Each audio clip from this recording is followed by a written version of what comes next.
the breakout rooms will not be recorded today. So here we are. Now I'll go ahead and share my screen. And I'll just do a brief discussion of what we'll be doing. So as always, the Hope Intervention is brought to you by the Institute for Love and Time.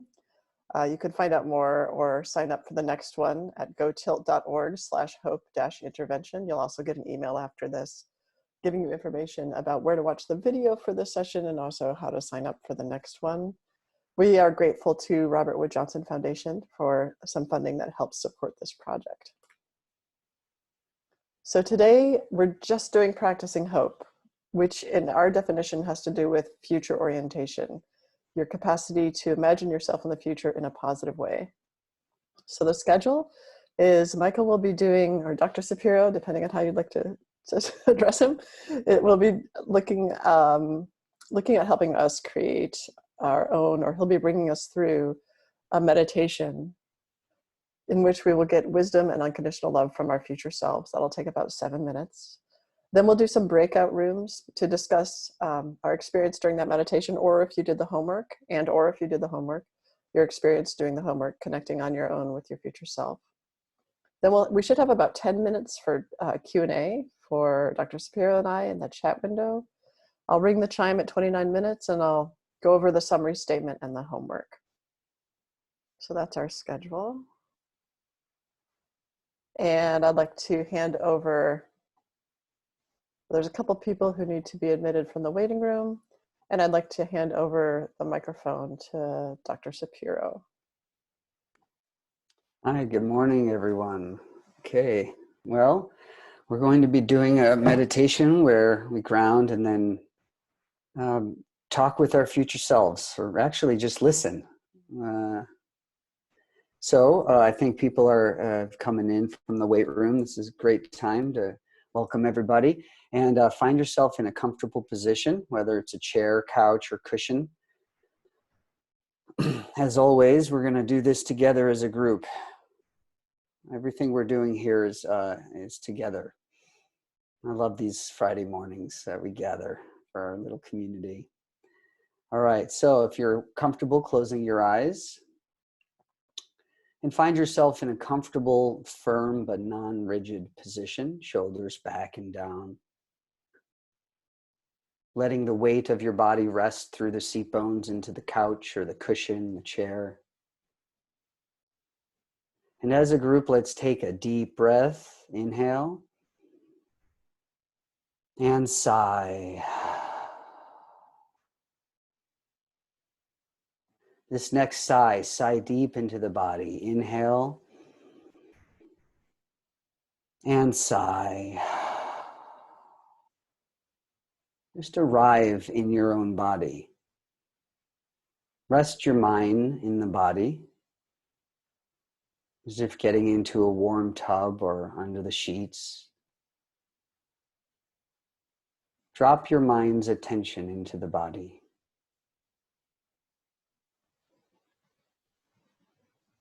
And begin to breathe slowly and deeply through the nose, throat, lungs, into the belly.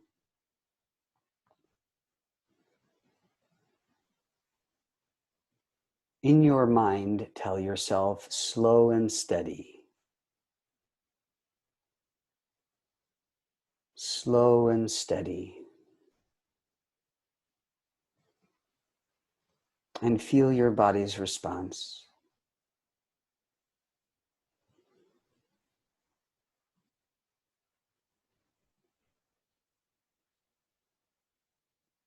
Bring your mind's attention to the body breathing. So wherever the mind is, gently guide its attention so it watches and feels the body breathing. The body expands with inhale.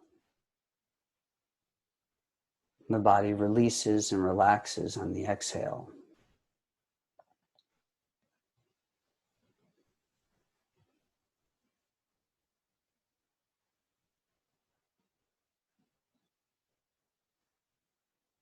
You might notice all the sensations in the body. Perhaps it's resting or restless. excited or calm, tense or relaxed. Just feel the body as it breathes.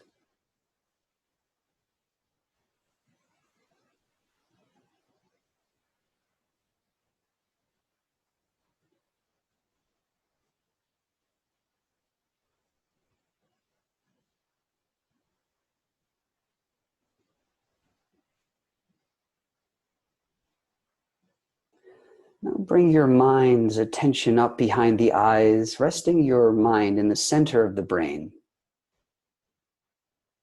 Noticing the infinite space of imagination behind the eyes. As the body's breathing softly and slowly.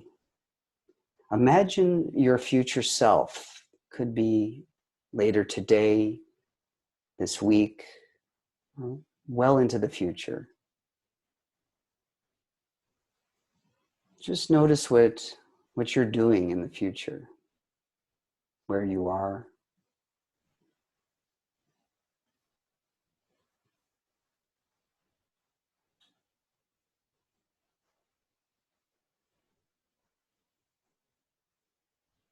Imagine your future self turning towards you.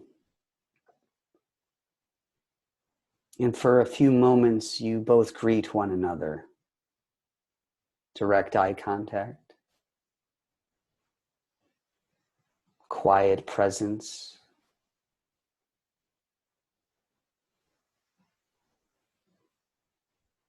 This is the future self that's already been through part of your life you have yet to live.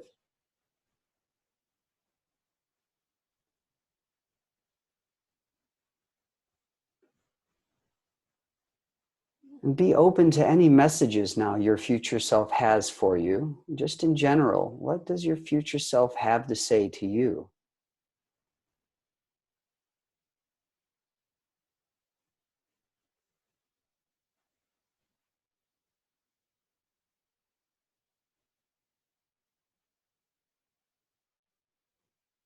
Feel your own body's response in hearing whatever it is you're hearing.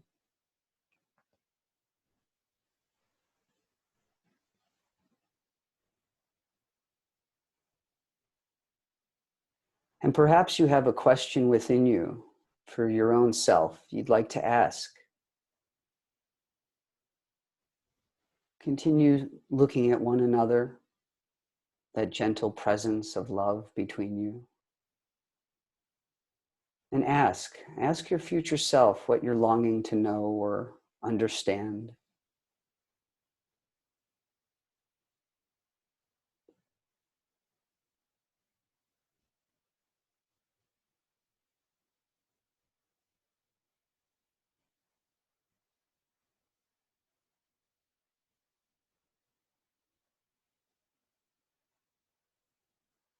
Feel your body's response as you ask and hear any message back.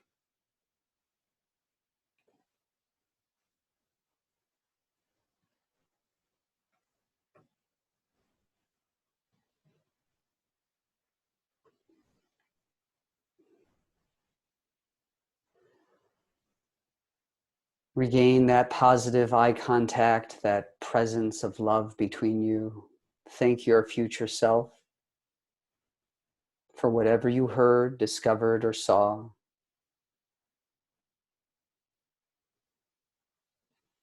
And come back into your body in the present moment. Breathe deeply into this body. Notice whatever you're feeling, sensing.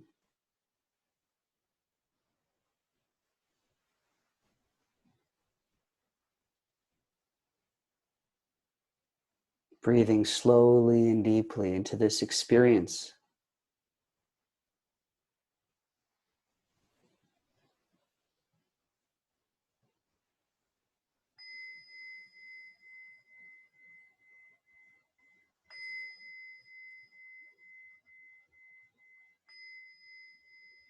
Take a deep breath.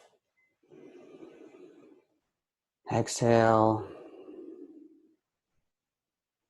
A small smile, gentleness of the face.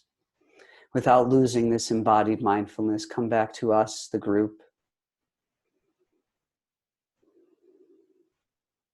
And keep this sense of presence with you as we go into our breakout sessions with one another. Thank you. Thank you, Michael. Yay. I always have trouble with that small smile.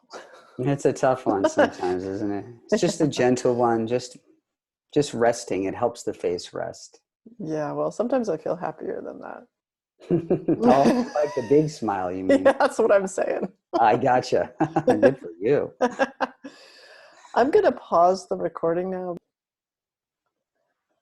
Sorry, that was so short. This is a quick half hour, but we like to keep to our time and just stimulate a little conversation. What's happening is people are getting to know each other a little bit and forming connections and community. And I think pretty soon we'll have a method so that people can connect with each other besides on these breakout room sessions that we only do once every 3 or 4 sessions. So just so you know, that's in the works. We're figuring that out. Let's see, we wanted to do some questions and answers for Michael and myself, Dr. Sapiro and myself, depending on how you like to call people. And Michael, your mic is unmuted. Good. So if you have any questions about your experience that you think other people could learn from, or that you would just like to ask, and questions about where this hope intervention thing is going, or concerns, or anything, you can write them in the chat window. Your name will come up. We will not read your name, so your name will not be recorded on the YouTube. It'll be an anonymous question. So when other people are watching this, you can be sure that people won't know who asked the question. And so go for it. And in the meantime, I'd like to say that coming up, we plan to have another special guest. We're working on confirming her, but it'll be someone who works on future thinking. So the benefits of thinking thoughts about the future and planning for the future, in addition to connecting to your future self. So it's another step towards this hope piece, which is really a mental time travel practice. So someone says, would be cool to hear about your vision of the project as you mentioned. Yeah, so what's happening, and Michael, please chime in. I'm going to go ahead and give my vision, and Michael, you might have a addition, right? Mm-hmm. So good. Okay, so so my vision is, what happens is early in the week around Tuesday before the Friday. Well, what happens actually is on Friday after this, something comes into my mind about, oh, next week we should do this. And then I talk with Michael, or I just go, okay, the next week we'll do this, because I know he'll agree. And then, and then on about Tuesday before the Friday, the slides come into my head and the format comes into my head, and I discuss those with Michael, and we mess it up and try to make it perfected or make it better. And then Friday we do the hope intervention. So that's kind of how I run projects. Is I have a general sort of sense that there needs to be a hope intervention for the people who show up, and I don't know who those people are. And then I start doing it. And then, so my future self is there all the time, but it's all the information is on a need to know basis.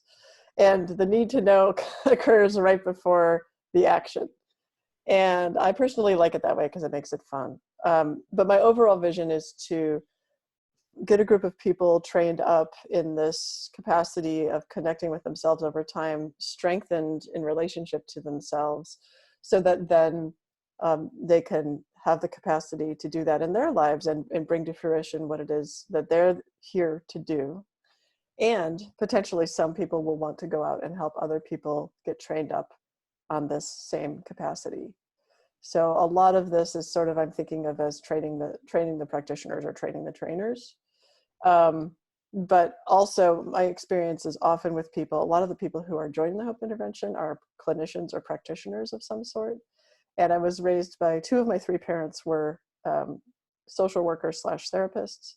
And when therapists don't take care of themselves, it's a disaster for their clients. And that's what I've learned.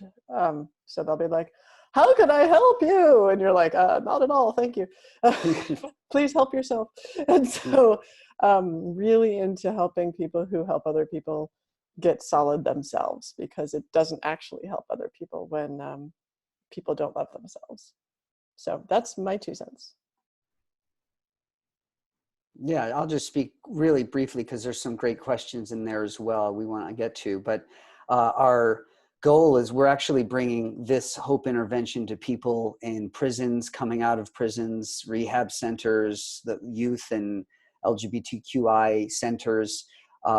So this is a part of that larger project where Julia is designing technology to help them access their future selves, which is really lacking in our field. In our field, mental health field, let's say that, and health field. So this is a part of a bigger global project we've been working on together. So I'll just say that, and we can move on to some of those other great questions. Totally see, that's the need to know thing. I totally forgot about that. Yeah, there's this whole other project that has to do with technology around the world. And thanks.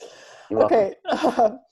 Had an intuition that it might be better to start asking smaller questions of my future self, less resistance that way, gain confidence in listening to answers. Yes, that's one thing you could do, is start asking smaller questions, also bigger questions. My attitude is if you get too focused on the questions and getting information and having the information be accurate, my future self clams up. And then it becomes this intellectual process.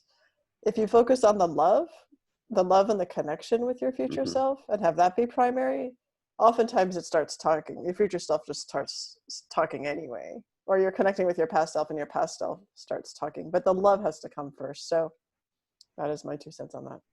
Yeah, really quickly, for me, the most immediate thing is the presence between both of us. That's why, when I'm leading, what I ask us to do is have us do eye contact, which is very vulnerable and it's very intimate.